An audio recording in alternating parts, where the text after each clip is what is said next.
My sister posted, "Blessed, new car, new house, amazing family." The car was registered in my name. The house had my signature on the deed as co-signer. I liked the post. Then I called my lawyer and said 3 words, "Start the process." By Sunday, 2 certified letters had been delivered. My name's Malcolm. I'm 42, and I run a 3rd-generation hay and pumpkin farm outside a town so small it has 1 blinking light and a gas station that also sells bait. I need to tell you about the week my sister posted, "Blessed, new car, new house, amazing family," and I realized both of those things were legally attached to me, but I'm getting ahead of myself. Let me back up. I grew up on the edge of Maple Hollow, in a white farmhouse that always smelled like sun-warmed dust and whatever Mom had in the slow cooker. Our driveway was crushed stone, the mailbox leaned like it was tired, and in the winter the wind hit the house like it had a grievance. My dad, Hank, communicated love through repairs and weather updates. If he asked, "You got enough gloves?" that was basically poetry. My mom, Diane, could turn leftovers into a feast and guilt into a full-time job. There were 3 kids. Waverly was the oldest. She learned to smile for pictures before she learned to ride a bike. She could charm a teacher into leniency and a stranger into favors, and she did it like it was breathing. Then came Colton, my little brother, born with an easy grin and a gift for landing on his feet no matter what he'd done. And then me, the reliable one, the one who got called dependable the way people label a toolbox. Nobody sat me down and said, "You'll be the one who carries this family." It just happened through small moments, tiny enough that complaining would make you sound petty. But they stack. When Waverly turned 16, Dad surprised her with a used sedan and a big red bow. The car was rusty, but the bow was dramatic, which was the point. We all stood in the driveway while she shrieked and hugged Dad like he'd invented freedom. When I turned 16, Dad handed me the tractor keys and said, "Try not to roll it." Birthdays were the same pattern. Waverly got restaurant dinners and decorated cakes. Colton got loud parties. I got a happy birthday while Mom stirred chili and Dad asked if I'd checked the fence line. Each moment was small. In accumulation, it was a whole childhood of being useful. After high school, I didn't go to college. Waverly did a year, decided it wasn't her vibe, and came home with new plans and new boyfriends like they were seasonal produce. Colton tried programs, dropped them, and always had a reason it wasn't his fault. I stayed. I kept the farm running when Dad's back started going and the equipment started aging and bills started arriving with more zeros than I liked. Now I own and operate Hollow Ridge Produce and Hay. That means I'm on a tractor at dawn and in spreadsheets at night. I sell hay, pumpkins, and sweet corn, and I run a farm stand with an honor box that mostly works. I live in a renovated bunkhouse on the property. 1 bedroom, tiny kitchen, a black lab named Diesel who believes every visitor came to see him. And I still showed up for my family.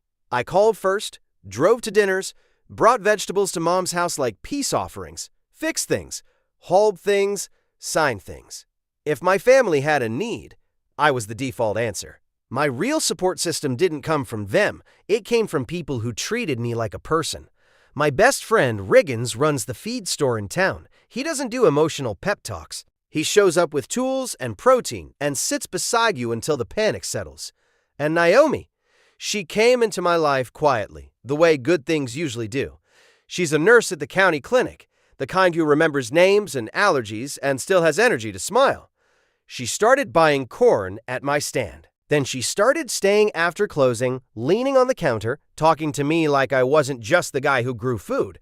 The first time she came over for dinner, she washed the dishes without asking, and I had to look away so she wouldn't see what that did to me. The pattern became impossible to ignore on a Tuesday in late March, the year I turned 40. Dad called and said, "The gutter's acting up," which in his language could mean anything from a drip to structural collapse. I drove into town, climbed a ladder, and spent an hour in cold wind with a drill in my hand, while Mom stood below giving commentary like she'd been hired by OSHA.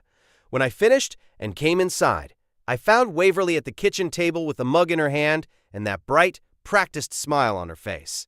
Mom hovered like a satellite. "Malcolm," she said, "your sister needs a little help." Waverly laughed lightly, like this was a favor so obvious it was rude to even name it. "It's not a big deal," she said.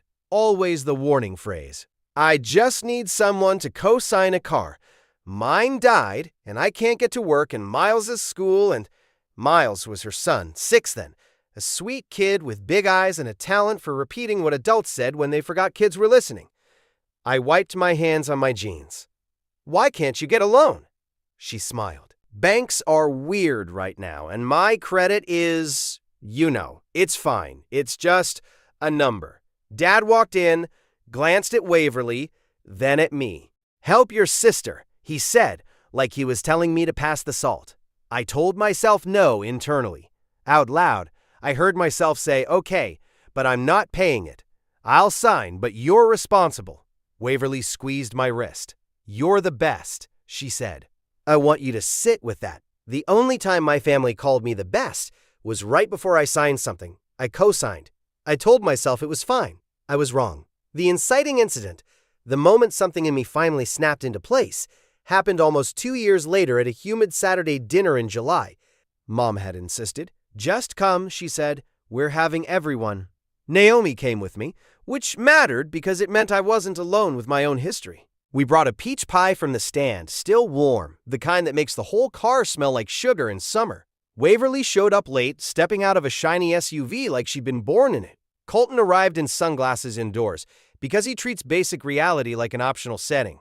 Dad grilled. Mom rearranged table settings like the plates had offended her. We sat down and Waverly immediately started narrating her life like it was a highlight reel. We're closing on the house next week, she said. 4 bedrooms, open kitchen, huge backyard. Miles is going to have his own space. Mom clasped her hands like Waverly had cured something. My girl, she said. I kept my face neutral and took a bite of potato salad. Naomi's hand brushed my knee under the table. Just a small tether. Then Dad said, Waverly said you helped with the paperwork. My fork paused. What paperwork? Waverly waved a hand. Oh, co-signed stuff. It's basically just your name. Doesn't mean anything. Naomi turned toward her. Co-sign a house? She asked politely, like she was confirming the weather. Waverly smiled. Malcolm's good at this. He doesn't have student loans or, Her eyes flicked down and up in a way that made me feel like muddy boots in a carpet store. And then came the absurd humiliation, ridiculous and sharp at the same time. Miles stood on his chair and held out a gift bag to me. Uncle Malcolm, he announced, loud enough for the neighbors to hear through the screen door, this is from me. Adults made the required "aww" noises. I took the bag. It was light. Inside was a plastic trophy, the kind kids get for participating in something. The label was made with a label maker and stuck on crooked. Farmer of the Year for trying your best. I almost laughed, not because it was funny, but because it was so accurately cruel in its casualness. Hollow gold plastic, light enough to snap if you stepped on it. Miles beamed. Mom said you don't have a degree, he added, like it belonged on the trophy. So you get trophies for hard work. Waverly laughed bright and easy. Kids say the funniest things, she said. He's just being honest. Dad chuckled. Mom smiled tight. Colton smirked, like he'd just watched a good clip online. Naomi's hand went still on my knee. I could feel her restraint like a warning sign. Waverly kept going, like nothing had happened. Anyway, Malcolm, you'll help us move furniture, obviously. You're strong. It's like your whole brand. My brand. Like I was a jar of pickles. I didn't explode. I didn't stand up and make a speech. I set the trophy beside my plate, turned it so the label faced me, and nodded. Something clicked off inside me. Not anger, not tears, just the part that kept hoping. When we left, Mom hugged me and said, "You're such a good brother," like that was the end of the story. In the days after, I started doing something I hadn't done in a long time. I checked facts instead of swallowing feelings. I pulled out the folder where I keep important papers, the one labeled farm in black marker, and found the car documents. Then I logged into credit monitoring that Riggins had bullied me into setting up after a neighbor got their identity stolen. I expected to see the car loan. I did not expect a mortgage inquiry. I stared at the screen like it might change out of embarrassment. I called the lender. The woman was polite in that corporate way that makes you feel gently contained. "Yes, Mr. Holloway," she said. "You're listed as co-borrower on the property at 118 Juniper Lane. Co-borrower. Not a backup, not a safety net. In it." I didn't agree to that, I said. There's a signed document. My mouth went dry.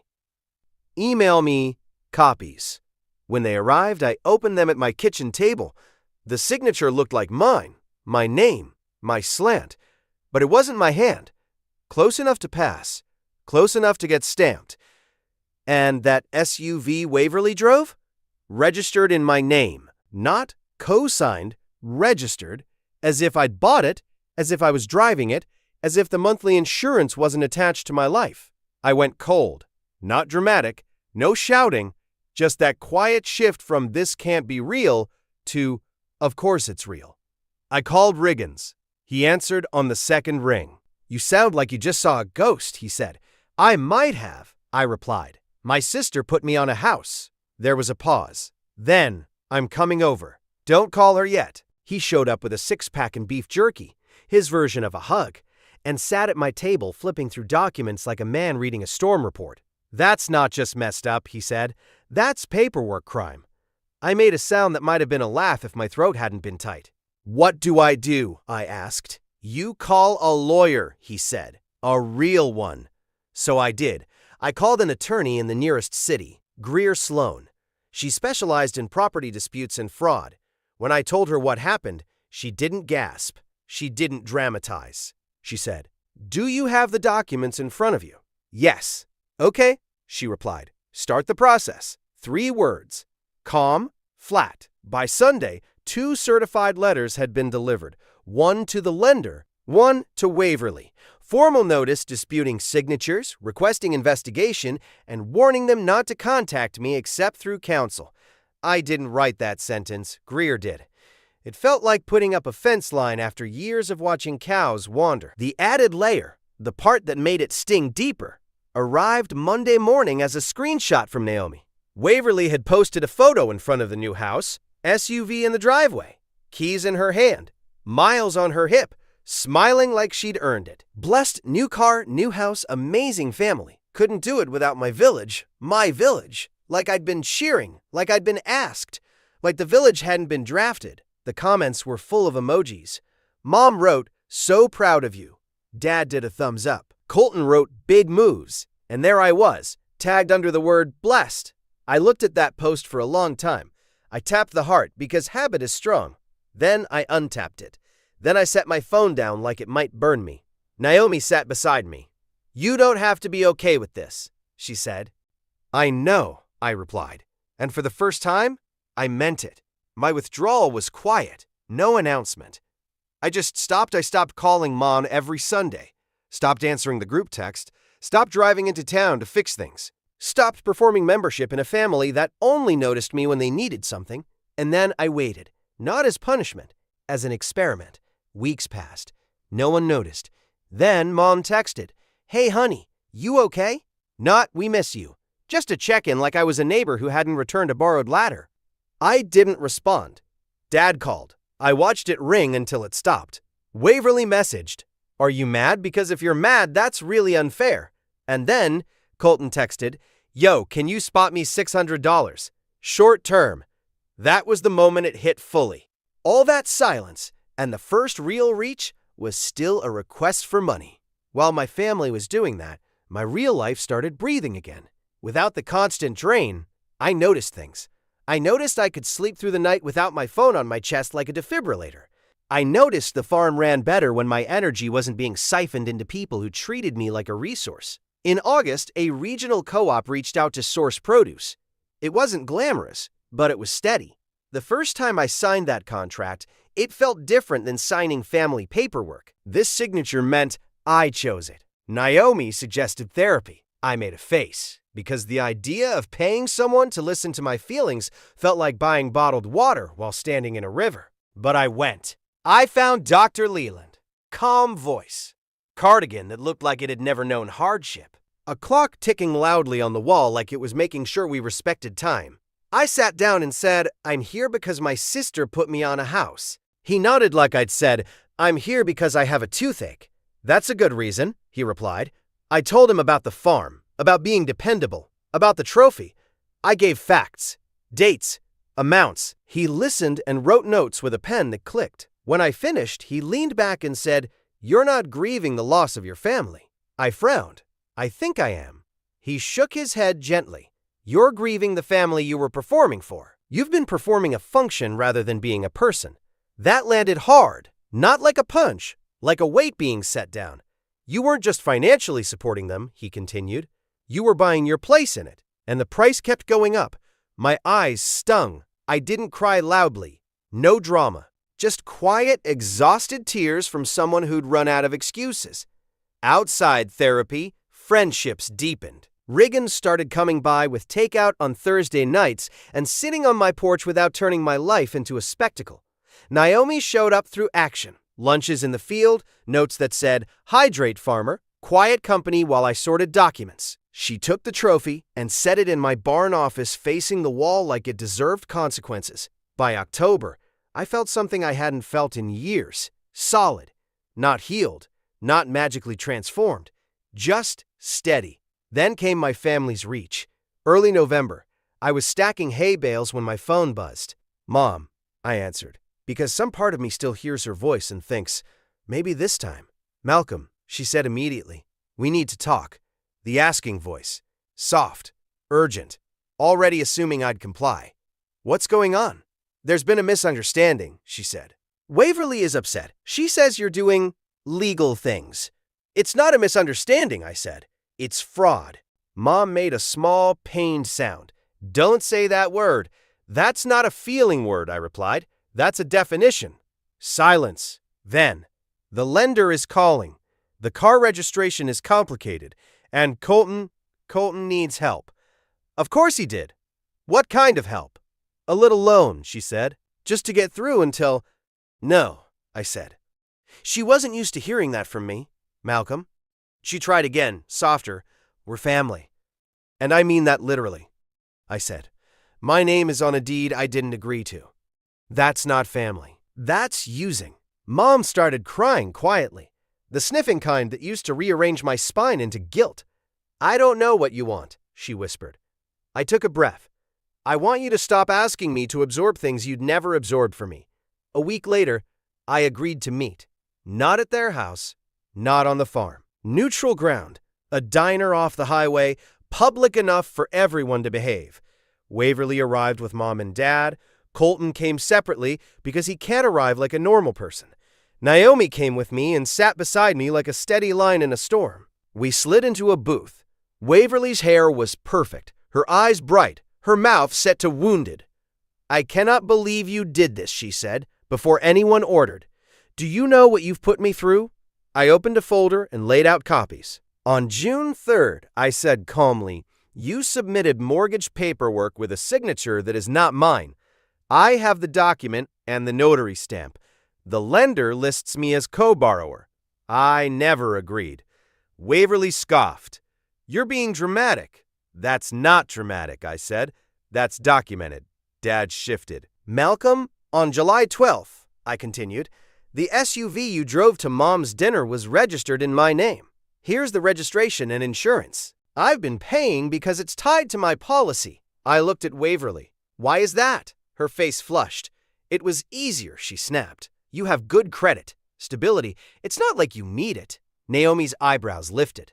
I felt something in me harden, not into anger, into clarity. "So because I worked for stability," I said, "you can use it." Waverly rolled her eyes. "You always act like you're the only one who works. You're just a farmer, Malcolm. It's not like you're important." There it was again, casual, cutting, delivered like a fact. I nodded slowly. "You remember that trophy Miles gave me?" I asked. Waverly blinked. "What?" "The one that said Farmer of the Year, for trying your best." I looked at my parents. "He's a kid." He repeated what he heard. "But you laughed." Mom laughed. Dad laughed. Mom's eyes filled. Dad stared at the table. Colton scrolled his phone like it might save him. "I want you to sit with this," I said, still calm. "You've treated me like a function, like a signature, like hands. You used my name, my credit, my time. And when I stop, you call it cruel." Mom whispered, "We didn't mean—" "I know," I said. "That's the problem. You didn't mean anything. You didn't think about me." Dad cleared his throat. We were trying to help Waverly, and you've been trying to help her my entire life, I replied. At my expense. Colton finally looked up. Bro, can we just fix it? Like take your name off and… No, I said, not money, not paperwork, not my life. Waverly leaned forward. If you keep pushing, you'll ruin me. I held her gaze. You put me on a deed. I said, you already pushed. I'm responding. Then I slid another page across the table. This is the timeline, I said. Dates, copies, confirmations. If the lender confirms fraud, it goes further. If you want to avoid that, you cooperate. You sign an affidavit, you correct the registration, you refinance without me, and you stop contacting me except through my attorney. Dad looked up, eyes wet. You're really doing this, he said, like he just realized the tractor could run without him. Yes, I said. I am. There wasn't a clean resolution, just a slow, messy unraveling. Mom cried quietly. Dad looked older than I'd ever seen him. Waverly stared at the papers like they were written in a foreign language. Colton sighed like he was inconvenienced. But Dad did something I'll remember. He put his rough hand over the edge of my folder and said, voice low, I didn't see it. I should have, but I didn't. It wasn't everything, but it was the first time he named his part. Mom whispered, I thought keeping peace was loving you. That's not peace, I said softly. That's pressure. Waverly didn't apologize. She just said, you've changed, like it was an insult. I have, I replied. That's the point. Aftermath is paperwork and awkward silence, not movie endings. The car registration got corrected. The mortgage took longer, but Waverly eventually refinanced without me. Mom started reaching out differently. Less asking, more tentative. One afternoon, she came to the farm stand, paid like a regular customer, and said, this is good, about the corn. A tiny sentence. It landed like rain. Dad came around slower. He didn't talk about feelings.